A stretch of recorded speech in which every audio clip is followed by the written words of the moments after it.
చెప్పి మీరు ఐగుప్తుకి వెళ్ళిపోమని చెప్పారు. మరి ఈ ఎలిజబెత్ అమ్మ జకర్య గారికి ఏం చెప్పారో మనకు తెలీదు, బైబుల్ గ్రంథంలో రాయబడలేదు అసలు. మరి అప్పుడు ఎలా తప్పించుకున్నారో దేవుడు చెప్పే ఉండొచ్చు, చెప్పుకోకుండా ఉండడు. ఎందుకంటే ఈయన ప్రభువైనటువంటి యేసుక్రీస్తుకు ముందు మార్గాన్ని సరళం చేయడానికి వచ్చినటువంటి ఒక స్వరం అని బైబిల్ వాక్యం చెప్తుంది. మరి ఇలాంటి వ్యక్తి మరి ఈ యొక్క హేరోదు రాజు 2 సంవత్సరాల బిడ్డల్ని చంపేసేటప్పుడు ఈయన ఉండడం వాళ్ళు ఉంటారు కదా.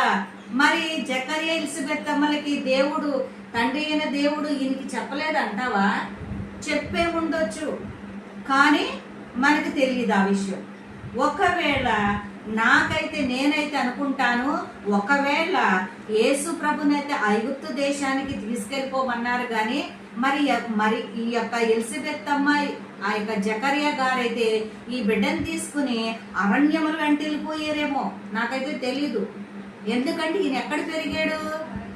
అరణ్యంలోనే పెరిగాడు. ఈయన ఏం తిన్నాడు? మిడతలు పుట్టతేనే తిన్నాడు. ఒకవేళ ఆయన బట్టలు కట్టుకున్నాడా? చర్మపు చొక్కాయిలు వేసుకున్నాడు.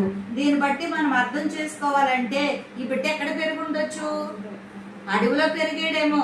కరెక్ట్ అనేది మనం చెప్పలేము, కాదని మనం చెప్పలేము.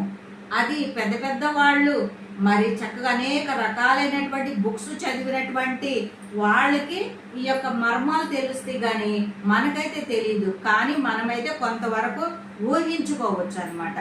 అయితే మరి ఈ యొక్క యోహాను గారి గురించి దేవుడు యేసయ్య చెప్తున్నాడు, మరి స్త్రీలు కనిన వారిలో యోహాను కంటే గొప్పవాడు లేడు అని చెప్పి అన్నాడు అనమాట. కానీ మరి ఇంకా కింద మరి ఆయనను దేవుని రాజ్యంలో అల్పుడైన వాడు అతని కంటే గొప్పవాడని చెప్తున్నారు.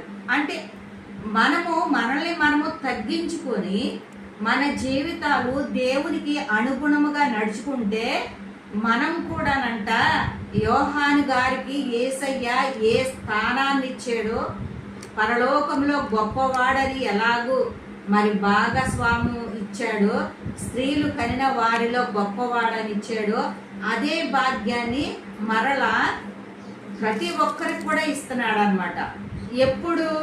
ఎప్పుడు ఎలా ఇస్తున్నాడు? అయినను దేవుని రాజ్యములో అల్పుడైన వాడు తనకంటే గొప్పవాడంట, యోహాను కంటే గొప్పవాడంట. అంటే యేసుక్రీస్తు ప్రభువు ఈ లెక్కలో ఆయన స్వభావాన్ని బట్టి స్త్రీలు కనిన వారిలో